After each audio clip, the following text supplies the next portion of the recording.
আসসালামু আলাইকুম deer lovely audience, সবাইকে আমার মোটো ব্লগে স্বাগতম। আশা করি আজকের মোটো ব্লগটাকে আপনারা সবাই এনজয় করবেন। এখন আমি যে জায়গাটায় আছি এটা হচ্ছে ঝিনাইদহের তেফুলবাড়ি বলে এই জায়গাটাকে। তো কোনো মানুষ যদি আপনাকে মানে অতিরিক্ত সম্মান করে, আপনি ভয় পাবেন না, মানে আপনি মনে করেন না যে সে মানুষটা আপনাকে ভয় পায়। হ্যাঁ, এটা মনে করবেন যে সে হয়তো আপনাকে মন থেকেই সম্মান করে। আমাদের বর্তমান প্রেক্ষাপটে তো আমাদের দেশে মানে নেতা থেকে পাপি নেতা বেশি। নেতা আছে এদের থেকে পাপি নেতাই বেশি।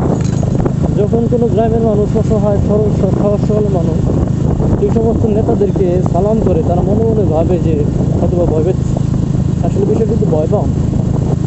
যারা আপনাকে সম্মান দিচ্ছে বুঝতে হবে যে তারা ভদ্রলোক। হয়তোবা আপনি অভদ্র হয়েও ভদ্রতার মুখোশ আপনার থাকতে পারে, কিন্তু তারা কিন্তু অভদ্র না। যারা সম্মান করে তারা ভদ্রতা আসলে জানে।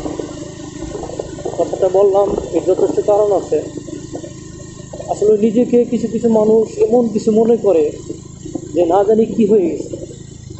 মানে আল্লাহর এই দুনিয়াতে আপনার যদি একটা মানে কি বলে ফোট বলে, আমাদের টাঙ্গাইলের ভাষায় বলে ফোট, ফুসকুড়ি বলে অনেকে। তো আপনার যদি একটা ফুসকুড়ি হয়, সেই ফুসকুড়ি চিকিৎসা করার মতো সম্পদ আপনার নাই, তাহলে নিজেকে নিয়ে আহামরি কিছু মনে করার তো আসলে কোনো দরকার নাই। কবরে গেলে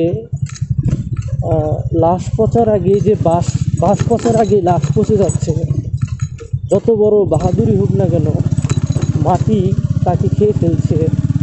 এখানে বাহাদুরি করার মতো তো কোনো কিছু আমি দেখি না, আর অহংকার করার মতো তো আসলে কিছু আমি দেখি না। তাহলে এই 2 দিনের দুনিয়ায় আমি কি হলাম রে, এই চিন্তা ভাবনাটা মাথা থেকে ঝেড়ে ফেলতে হবে।